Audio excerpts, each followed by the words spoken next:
So here at Beamish Museum we have over 2 million objects in our stores and out on display.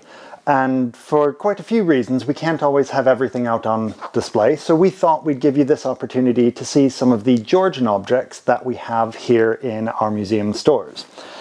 So the first one I'll talk to you about is this inkwell, which is made from timbers from the HMS Royal George, which was commissioned in 1756 and at the time was the largest warship in the world. It unfortunately was sunk a number of years later when maintenance was being done on the ship, and 800 people died when it went down. Efforts were made over the next 30 or 40 years to raise the ship, both to make mementos from it, but also because it was in a popular shipping lane and caused a hazard for other ships coming in.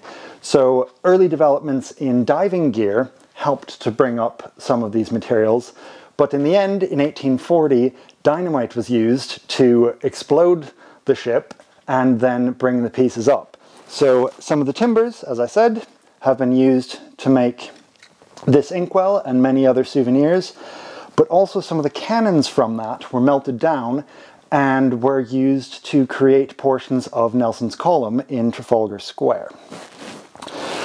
Along similar lines is this letter opener from the HMS Cornwall, which it had several different names over its lifetime, but it was launched in 1815, and after many years serving in the Royal Navy, eventually became a private vessel and was used for training, and actually was moored on the Tyne for a few years as the naval school here in Newcastle. So moving on to a different industry, we have this Shotley Bridge sword here. So in 1691, 20 families from Solingen, Germany moved to Shotley Bridge and opened foundries and sword-making facilities. They were quite successful in the early days because of the Jacobite rebellion and the need for many swords at the time. When those skirmishes settled down, times were a bit more tough for those families until the Napoleonic Wars, when they saw their best sales, basically, because of the sudden need for swords again. The swords made by the Oley and the Moore family were quite popular because of the design of them. They were actually hollow and had either a diamond or a triangular shape to them, which made them quite flexible, and according to legend, you could actually bend it and put the tip all the way to the hilt and it would spring back. I'm definitely not going to try that with this one. But likewise, one of the very unique things about this is the logo. So the Oleg family actually started including a flying fox logo in the stampings and etchings that they put on their swords. So this particular one says Shotley on one side and Bridge without the final E, and then both sides you can just make out that it still has the flying fox on it. They kept producing swords up until 1840, when the last of their battle swords were produced.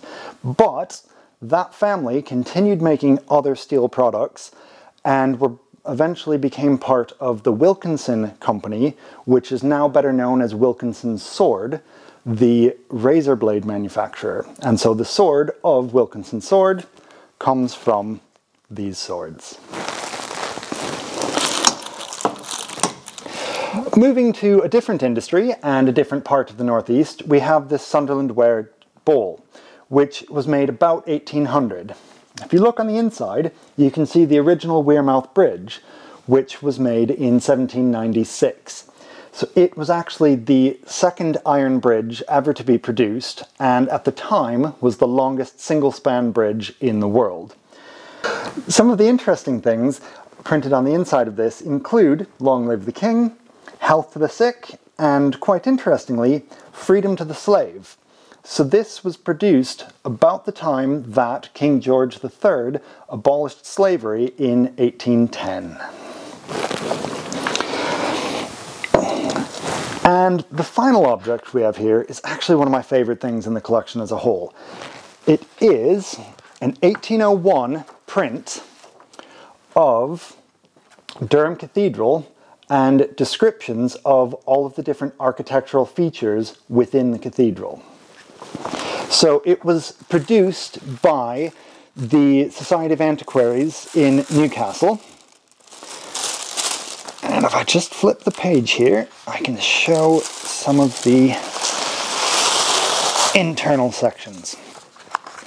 So you can see here what many people would recognize as the cathedral, but some of the great bits you can see there along the bottom, you actually have a scale for size, and they zoom in on some of the key figures and effigies and the different architectural features of the cathedral.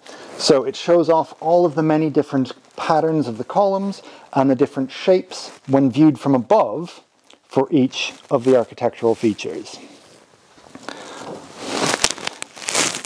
Likewise,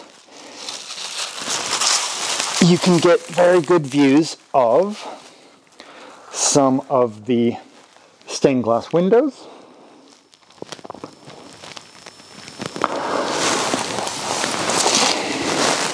as well as the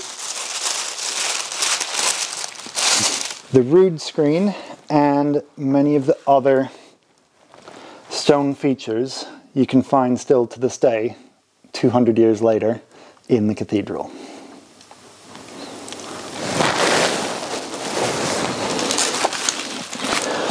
Right, well, I hope you've enjoyed having a look at some of these objects behind the scenes here in the museum, and we encourage you to come visit and see what we have out on display.